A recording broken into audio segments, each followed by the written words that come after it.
नमस्कार मित्रों, मेरा नाम है मृणाल पटेल और आज हम देखेंगे 30 दिसंबर बुधवार के इंडियन एक्सप्रेस में मुझे एग्जाम के लिए काम की चीज़ें क्या लगी। पेज 1 पर कुछ भी काम का नहीं है, वही सब किसान कोरोना जारी है, भारत और चीन के सरहद तनाव, जम्मू कश्मीर में आतंकवाद की समस्या, ये सब में बॉल बाय बॉल कॉमेंट्री जारी है। कोई कॉन्क्रीट बड़ी चीज़ निकल के आए तो हमने तैयार करना चाहिए। तो पेज 1 पर कुछ भी नहीं, पेज 2 अनुसंधान में कुछ नहीं, पेज 3 स्टेट स्पेसिफिक न्यूज़ में गुजरात एडिशन में आप पाएंगे गुजरात राज्य सरकार ने नई सोलर एनर्जी पॉलिसी तैयार की है। उसी तरह आपके भी स्टेट एडिशन में जब जब राज्य की कोई नीति, खास करके energy policy, industrial policy, investment policy, ये सब के अंदर कुछ रिफॉर्म्स लिए जाएं तो तैयार करते रहने चाहिए for the purpose of UPSC interviews. और स्टेट सर्विस की तैयारी करें तो इसके और एग्जैक्ट की इतने रुपए सब्सिडी देंगे, इतने सालों तक ये पॉलिसी वैलिड रहेगी, ये विभाग ने पॉलिसी तैयार की है, ऐसे सब इन्फॉर्मेशन आप तैयार करते रहें। उसके बाद पेज 4 स्टेट स्पेसिफिक न्यूज़ में आज कुछ नहीं, पेज 5 पे भी कुछ नहीं है। पेज 6 कॉलम्स, कॉलम में लेफ्ट साइड पर जो दो दो पैराग्राफ के छोटे कॉलम आते हैं, एक है जम्मू कश्मीर में वो शोपियां डिस्ट्रिक्ट में आर्मी ऑफिसर ने फेक एनकाउंटर किया था, उसकी इन्वेस्टिगेशन के बारे में, जो हमारे लिए काम का नहीं। मैंने आपको आगे बताया था arm forces special protection act AFSPA, उसमें क्या सुधार करने वो एक साथ में आप इंटरनल सिक्योरिटी में तैयार करें। दूसरे छोटे कॉलम है, याद करो कल ट्रांसपोर्ट मिनिस्टर नितिन गडकरी ने कहा था कि इलॉन मस्क की इलेक्ट्रिक व्हीकल वाली टेस्ला कंपनी 2021 में भारत में आ सकती है। तो उसी अनुसंधान में कि इलेक्ट्रिक व्हीकल के क्या फ़ायदे हैं, सामने क्या चुनौतियां हैं। फ़ायदे तो पॉल्यूशन कम करे, चुनौतियां क्या है, तो भारत के अंदर उसके रिचार्जिंग स्टेशन की संख्या बढ़ानी होगी। भारत में गर्मी ज़्यादा पड़ती है और इलेक्ट्रिक व्हीकल की बैटरी ज़्यादा गर्मी पड़े तो वो उसकी एफिशिएंसी धीरे धीरे कम हो जाती है। तो समझिए हर 3 या 5 साल पे आपने बैटरी बदलवाते रहनी पड़े तो उसके भी 5-5, 8-8, 12-15 हज़ार रुपये का खर्चा आता रहे तो ज़्यादा उपभोक्ता उसको खरीदेंगे नहीं। तो हमने ज़्यादा India climate specific research development करने की ज़रूरत, इस बारे में सरकार की कौन सी योजनाएं, उसमें क्या फीचर्स दिए जाते हैं, ये सब एक बार में तैयार करो। अच्छी बात यह है कि 2020 के इकोनॉमिक सर्वे में इलेक्ट्रिक व्हीकल अडॉप्शन के बारे में उन्होंने पूरा एक चैप्टर दिया था, उस पर मैंने समरी आर्टिकल भी बना दिया था including model answer for mains. उसकी लिंक मैंने डिस्क्रिप्शन में डाली है, वो एक बार में आप पढ़ के ख़त्म करिए। वरना ये इलॉन मस्क आ रहा है करके 500 दिन तक 500 कॉलम आती रहे इलेक्ट्रिक व्हीकल के फ़ायदे नुकसान, तो भाई वो हर बार हमने काम धंधा छोड़ के तैयार नहीं करना, एक बार में पूरा मुद्दा ख़त्म करो। तीसरी छोटी कॉलम है क्रिकेट के बारे में कि कैसे कुछ दिन पहले हम बहुत ही ख़राब रूप से ऑस्ट्रेलिया के खिलाफ टेस्ट मैच में हारे थे, उसके बाद एक दूसरी टेस्ट मैच वहाँ पर थोड़ा जीत गए तो अचानक से सब लोग भूल गए हैं कि वो कितनी ख़राब हार हुई थी वगैरह, आक्रोश वाली कॉलम, लेकिन इसमें कुछ अपने लिए काम का नहीं। पेज 6 बड़े कॉलम में एक कॉलम है संजया बारू। संजया बारू वो प्राइम मिनिस्टर मनमोहन सिंह के मीडिया एडवाइज़र थे, उन्होंने एक किताब भी लिखी थी एक्सीडेंटल प्राइम मिनिस्टर, उससे अनुपम खेर की मूवी भी बनी थी वगैरह। खैर वो सब तो पुरानी किताब हो गई, तो हमने एमसीक्यू में याद नहीं रखनी। यहाँ पर संजय बारू ने कॉलम में जो लिखा है वो भारत की डायोस्पोरा एंड ओवरसीज़ इंडियन के बारे में। पिछले 3-4 दिनों से इंडियन एक्सप्रेस एक सीरीज़ चला रहा है कि कैसे पिछले 20 साल में जितने भी सीबीएसई क्लास 10 और 12 के टॉपर्स थे उसमें से मोर देन 50% तो भारत के बाहर चले गए हैं। इन सब पर यह कॉलम में बताया गया है कि भारत के बच्चे विदेश पढ़ने जाए तो स्वाभाविक है उनके पेरेंट्स ने विदेश की कॉलेज को फीस देनी होगी। ऐसा एजुकेशनल आउटवर्ड एक्सपेंडिचर जो 2016 में करीब $1.5 बिलियन था, वो बढ़ते बढ़ते 2019 में $18 बिलियन हो गया है। तो यानी इतना सारा भारत का फाइनेंशियल वेल्थ वो बाहर जा रहा है, इतने अपने प्रतिभावान बच्चे वो बाहर जा रहे हैं। तो ये फाइनेंशियल ड्रेन भी है और ह्यूमन वेल्थ का ड्रेन भी है। और बहुत सारे अमीर और रसूखदार टाइप के इंडियन लोग वो भारत की सिटीजनशिप छोड़ के दूसरे किसी टैक्स हेवन, कर स्वर्ग जहाँ पर बहुत कम टैक्स लगते हो, उसकी सिटीजनशिप ले रहे हैं ताकि उनको टैक्स कम भरने पड़े। तो एक तरफ हम जब भारत सरकार कहती है हमने आत्मनिर्भर बनना है, तो भारत के ये जो दिमाग से प्रतिभावान हैं, जो पैसों से अमीर हैं, उन लोगों ने भी भारत को आत्मनिर्भर बनाने के लिए कुछ करना चाहिए कि भारत में रहे टैक्स भरे, भारत में रहे कुछ रिसर्च डेवलपमेंट करे वगैरह, ऐसी सब उन्होंने बात की है। खैर उसके सामने कुछ काउंटर आर्ग्यूमेंट्स भी सोचने लायक हैं। जैसे हम कहें कि भारत के बच्चे विदेशों में पढ़ने जाते हैं और उसके $18 बिलियन भारत से चले गए, तो भाई सामने वो लोग जो विदेशों में रहते हैं और वहाँ से अपनी फैमिली को पैसा वापस भेजते हैं यानी रेमिटेंस, तो उसमें भी बहुत सारे बिलियंस ऑफ डॉलर्स वापस भी आ रहे हैं। और दूसरा, जब हम क्रिटिसाइज़ करते हैं कि भारत के लोग बाहर पढ़ने जा रहे हैं, तो सामने मोदी सरकार ने भी एक study in India program launch किया है कि जहां हम लोग Africa, South America, Eastern Europe वगैरह देशों से उनके जो बच्चे हैं उनको भारत की कॉलेजों में एडमिशन देकर उनको अट्रैक्ट करने की कोशिश कर रहे हैं। तो ये तो हर एक देश अपने इकोनॉमिक एडवांटेज के लिए पॉलिसी बनाते रहता है। ऑफकोर्स हमने भी एजुकेशनल फैसिलिटी ऐसी बेहतर करनी चाहिए कि भारत के बच्चे विदेश नहीं जाएं, और टैक्स सिस्टम भी ऐसी बेहतर करनी चाहिए कि लोग टैक्स अवॉइड करने के लिए विदेश न जा सके, या फिर वहाँ जाते भी हों तो सिलेक्टेड परसेंटेज टैक्स भारत में उन्हें देना पड़े। तो ये सब रिफॉर्म्स की ज़रूरत है। पूरा एक तरफा हो जाना कि जो भी बाहर जा रहा है तो ख़राब हो रहा है, उस टाइप की ऐसी कम्प्लीटली एक तरफी आंसर राइटिंग आप करेंगे without giving any proper suggestion, तो वो आपको अच्छे मार्क्स खींचने में मदद नहीं करेगी। पेज 6 पर दूसरा बड़ा कॉलम है, वही हिंदू मुस्लिम लव जिहाद टाइप की चीज़ है, लेकिन कुछ काम का नहीं। पेज 7 पर एक बड़ा कॉलम है किसानों के बारे में, जो अगेन काम का नहीं। भाई एक बार में सारे मुद्दे ख़त्म करने चाहिए। ये फार्म के नए बिल्स थे, लॉज थे सामने, ये कंट्रोवर्सी चल रही है, और अल्टीमेटली क्या गवर्नमेंट डिसीजन लेके आए तभी हमने तैयार करना है। दूसरा एक कॉलम है कोरोना के बारे में। सेकंड वर्ल्ड वॉर में 50 मिलियन से ज़्यादा लोग मर गए थे, तो वैसे तो बहुत ही भयावह घटना थी, लेकिन उसमें एक सिल्वर लाइनिंग भी थी, कुछ अच्छा भी हुआ था। अच्छा क्या हुआ था कि सेकंड वर्ल्ड वॉर के बाद ये अमेरिका और यूरोपियन पावर्स वो कमज़ोर हो गए फाइनेंशियली, वो कमज़ोर हो गए मिलिट्री के स्वरूप में। इसके चलते एशिया और अफ्रीका के कई देशों का कॉलोनाइजेशन जो पहले किया था उसका डी कॉलोनाइजेशन हुआ। मतलब उन्होंने आज़ादी देनी पड़ी उन देशों को, क्योंकि न उनके पास इतना पैसा था, न उनकी इतनी मिलिट्री में अब ताकत बची थी कि वो सब जगह पर अपना कब्जा बना के रखे। हाँ, तो एक पॉजिटिव एस्पेक्ट भी है। उसी तरह सेकंड वर्ल्ड वॉर में बहुत सारे पुरुष जो युद्ध में गए, तो सामने घर पे जो महिलाएं रह गई, वो फैक्ट्रियों में जाके, ऑफिसों में जाके काम करने लगी, तो फीमेल लेबर फोर्स पार्टिसिपेशन भी बढ़ा। तो ऐसी अलग अलग बहुत सारी अच्छी चीज़ें भी हमको सेकंड वर्ल्ड वॉर के आउटकम के रूप में दिखती है। तो कॉलम में ये पूछा गया, क्या कोरोना भी जो ऐसी एक बड़ी क्राइसिस है, करोड़ों लोग मर गए, उसके सामने कुछ पॉजिटिव चीज़ निकल के आई है कि नहीं। तो कुछ आप देख सकते हैं कि कैसे, क्योंकि ट्रांसपोर्टेशन कम हुआ है तो पॉल्यूशन की समस्या धीरे धीरे कम हो रही है। नदियाँ जो पहले बहुत ही गंदी थी उसमें भी अब पानी एकदम स्वच्छ दिख रहा है। एनवायरनमेंट, बायोडाइवर्सिटी, ये सब चीज़ों में पॉजिटिव एस्पेक्ट दिखते हैं।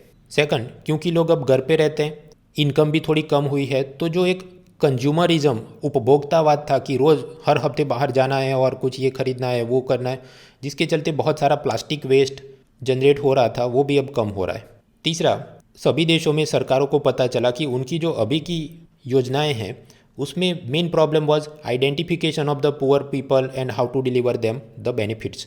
खासकर माइग्रेंट वर्कर जो आए थे वापस चले गए, उन सबको मतलब उनका कुछ एक पर्टिकुलर आइडेंटिफिकेशन हो, उनको योजनाओं का लाभ मिले, वो पूरी जो सिस्टम है उसमें रिफॉर्म्स की ज़रूरत है, ये भी हर देश को पता चला। और अब क्योंकि वैक्सीन दिए जाने वाले हैं तो उस वक्त हो सकता है वो अच्छे से डेटा बनाए और उसके चलते भविष्य में भी बहुत सारी पॉजिटिव चीज़ें हो सकती। वैसे इनमें ऐसी कोई मुद्दा नहीं जो आपको नहीं पता है, तो फिर ये कॉलम क्यों पढ़ना चाहिए। मित्रों, यूपीएससी मेंस परीक्षा में कुछ बार ये होगा कि आपके पास प्रश्न पूछा गया, उसमें बहुत सारे मुद्दे हैं, लेकिन जवाब लिखने के लिए वर्ड लिमिट बहुत कम है। अगर आपकी अंग्रेज़ी बेहतर है तो आप बहुत सारे मुद्दे भी कम शब्दों में लिख सकते हैं। फॉर एग्जाम्पल, एक मुद्दा कि भारत के कुछ परिवार ऐसे हैं जो बच्चियों की शिक्षा के प्रति वो बहुत ही पुरानी मानसिकता रखते हैं कि बच्चों को ज़्यादा पढ़ाने की ज़रूरत नहीं, उनकी शादी करा दो वगैरह। यही चीज़ अंग्रेज़ी में लिखनी हो, जिसका अंग्रेज़ी कमज़ोर है वो कैसे लिखेगा, ध्यान से सुनिएगा। Some Indian families are very old fashioned and they do not focus on the education of their girl child because of their old stereotype mindset. ये हुए करीब 24 शब्द। जिसका अंग्रेज़ी बेहतर है वो ये पूरी चीज़ करीब आधे शब्दों में ही ख़त्म कर देगा। सुनिएगा, some Indian families are very stubborn, या वो दूसरा सिनोनिम यूज़ करे, very obstinate about the education of girl child. तो ये 13 शब्दों में उसने एक लिख दिया। परिणाम स्वरूप मान लीजिए 150 वर्ड्स में कुछ लिखना होता, तो जिसका अंग्रेज़ी बेहतर है वो 4-5 यूनिक मुद्दे लिख के आ सकता है, और जिसका थोड़ा कमज़ोर है वो 2 या 3 ही मुद्दे लिख पाएगा और उसकी वर्ड लिमिट ख़त्म हो जाएगी, क्योंकि उसके पास वो बहुत सारी अच्छी वोकेबुलरी नहीं रहती। हाँ, तो अच्छी वोकेबुलरी बनाने के लिए हम क्या करें, कोई डिक्शनरी लेके बैठना चाहिए, कोई वोकेबुलरी की किताब लेके बैठना चाहिए।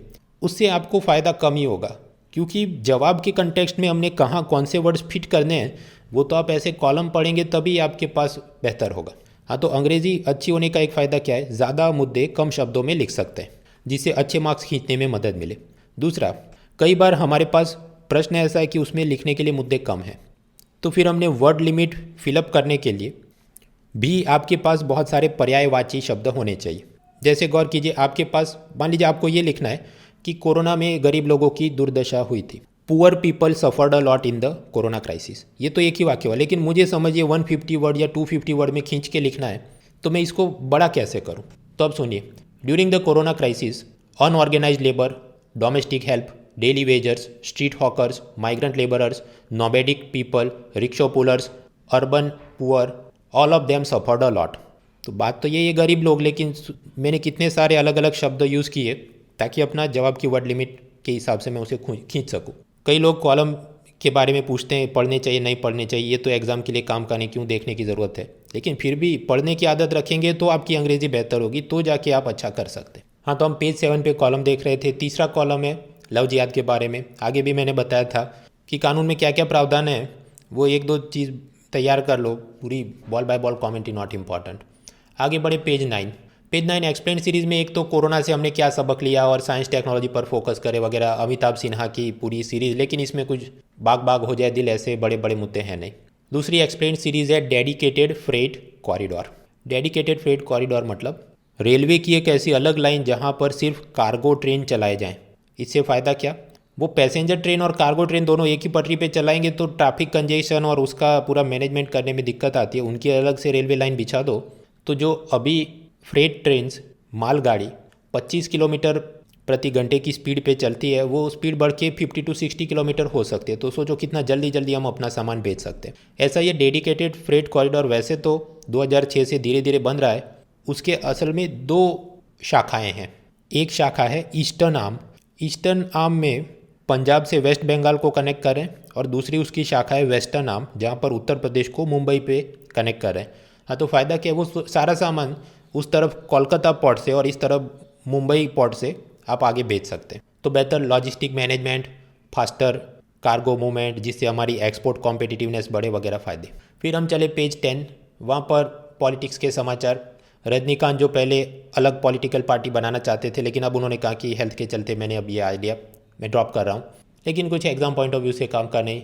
फिर मध्य प्रदेश में, ये उत्तर प्रदेश मध्य प्रदेश अलग अलग राज्यों में रिलीजियस कन्वर्जन के, लव जिहाद के, काउ स्लॉटर के कानूनों के बारे में, ऑर्डिनेंस के बारे में बॉल बाय बॉल कमेंट्री चलती रहती है। एक बार में कुछ मुद्दे तैयार करने चाहिए, फिर हर छोटी चीज़ पे फोकस मत करो, आगे बढ़ो। फिर हम चले पेज 11, एक समाचार रिजर्वेशन के बारे में कि bureau of police research and development, उसने पूरा डेटा एनालिसिस करके पाया कि भारत में अदर बैकवर्ड क्लासेस ओबीसी की आबादी अराउंड 41% है, लेकिन पुलिस फोर्स में कितने ओबीसी हैं? तो करीब 25%। मतलब आबादी के सामने उनका पुलिस में रिप्रेजेंटेशन कम है। उसी तरह अलग अलग चीज़ों पर उन्होंने दिया है। इस टाइप का डेटा मित्रों एग्जाम पॉइंट ऑफ व्यू से बहुत काम का नहीं। ओबीसी से साथ जुड़ा अगर कोई मुद्दा तैयार करना है तो वो आप तैयार करें जस्टिस जी रोहिणी और उनकी ओबीसी सब कैटेगराइजेशन पैनल। सब कैटेगराइजेशन मतलब उपवर्गीकरण। जैसे बिहार में नीतीश सरकार ने ऐसा किया कि दलितों का रिजर्वेशन, लेकिन उसमें भी ऐसे दलित की जो बहुत ही पिछड़े हैं, बहुत ही गरीब है और उनको रिजर्वेशन का इतना लाभ नहीं मिल रहा compare to other communities of dalits, तो वो महादलित ऐसी अलग से कैटेगरी बना के उनको और योजना का लाभ दिया जाए, तो उसे हम क्या कहें? उपवर्गीकरण, सब कैटेगराइजेशन हुआ। तो ऐसा ही ओबीसी समुदाय में पाया गया कि कुछ कम्युनिटीज़ हैं कि गवर्नमेंट सर्विस में ज़्यादातर वही लोग, क्योंकि पहले से उनकी जनरेशन को पता था, एजुकेशन अच्छा मिला था, और कुछ ओबीसी कम्युनिटी ऐसी जिनको कुछ नहीं मिला अभी तक तो उनका भी ऐसा कुछ सब कैटेगराइजेशन करने के लिए केंद्र सरकार ने जस्टिस जी रोहिणी की ओबीसी सब कैटेगराइजेशन पैनल बनाई थी। उसका धीरे धीरे कार्यकाल एक्सटेंड भी करते रहे। तो ऐसे कुछ मुद्दे तैयार करने चाहिए। ये जो यहाँ पर मुद्दा दिया कि भारत की 41% पॉपुलेशन ओबीसी है, लेकिन पुलिस में सिर्फ 25% है, तो इसको पॉलिटिकल पार्टीज मुद्दा बना के कह सकते हैं कि हमको और रिजर्वेशन चाहिए वगैरह, लेकिन एग्जाम पॉइंट ऑफ व्यू से ऐसे लोडेड क्वेश्चन यूपीएससी नहीं बनाता कि क्या आपको लगता है ये समुदाय को और रिजर्वेशन की ज़रूरत। Rather they would ask something like categorization, या क्या रिफॉर्म कर सकते हैं एग्जिस्टिंग सिस्टम में। दूसरे समाचार है बायोडाइवर्सिटी के बारे में। Kolar leaf nosed bat, bat मतलब चमगादड़, लीफ नोज्ड मतलब जिसका नाक पौधे के पत्तों जैसा दिखता हो। खैर ये कोलार नाम में ही लिखा है, तो कोलार रीजन किधर है? कर्नाटक में, तो उधर ये पाया जाता है। वैसे तो चमगादड़ नेगेटिव न्यूज़ में रहते हैं कि उनके चलते ये अलग अलग टाइप के वायरस और डिजीज़ फैल रहे हैं, लेकिन पर्यावरण में उनका महत्व है। They work as pollinators. Pollination मतलब परागनयन। तो चमगादड़ क्योंकि वो फ्रूट खाते हैं, फूल खाते हैं, तो एक पेड़ से दूसरे पेड़ में जाएंगे तो परागनयन पॉलिनेशन में मदद करते हैं, पहला। दूसरा, इंसेक्ट कंट्रोल, बहुत सारे जीव जंतु खा जाते हैं वो, जिससे कि फसल बर्बाद होने में भी वो कमी लाते हैं। So they are very important for the biodiversity. और फिर उनकी मतलब आबादी कम हो रही है वगैरह टाइप के समय। पेज 12 पे चले, वर्ल्ड समाचार, उसमें वही ट्रंप वर्सेस बिडेन, नेपाल में प्रचंड धमाल, बांग्लादेश में रोहिंग्या शरणार्थियों को भाषण 4 नाम के आइलैंड पे शिफ्ट किया जा रहा है। पता नहीं इंडियन एक्सप्रेस को इस पर इतना क्या प्रेम आ गया कि रोज़ 400 वर्ड की कॉलम लिख रहा है। भाई इसका क्या उपयोग है। फिर पर्सन इन न्यूज़ में पियरी कार्डिन, जो कि एक फ्रेंच फैशन डिज़ाइनर थे, उनका मृत्यु हो गया तो नॉन IAS एग्ज़ाम में कि वो क्या काम करते थे, फैशन डिज़ाइनर। पेज 13, इकोनॉमी में आज 1 पैसे की भी काम की खबर नहीं है। टाटा सन्स एयर एशिया को खरीदने वाले हैं, जिंदाल स्टील के साथ किसी कंपनी का मर्जर हो रहा है। ऐसी बिजनेस जनरल नॉलेज हमारे लिए काम की नहीं। अंतनु चक्रवर्ती HDFC बैंक के नए चेयरमैन बनने वाले। UPSC एग्जाम में काम का नहीं, बैंक की तैयारी कर रहे हैं तो पता होना चाहिए कौन सी बड़ी बड़ी बैंकों के कौन बॉस हैं। बैड लोन्स के बारे में RBI की अलग अलग रिपोर्ट और कमेंट्री काम की नहीं। अगले साल इकोनॉमिक सर्वे आएगा, उसमें एक चैप्टर होता है बैंकिंग और NBFC के बारे में, वहाँ पर जितना डेटा दिया उतने ही थोड़ी चीज़ हमने याद करनी, तो इसको भी छोड़ो। स्टेट बैंक ऑफ इंडिया ने 15वीं बार इलेक्टोरल बॉन्ड्स जारी किए। हाँ, तो वो पूरी ज़िंदगी में 500 बार करेंगे तो क्या हम 500 बार तैयार करेंगे? नहीं। इलेक्टोरल बॉन्ड का मुद्दा भी एक बार में आप पढ़ के ख़त्म करो।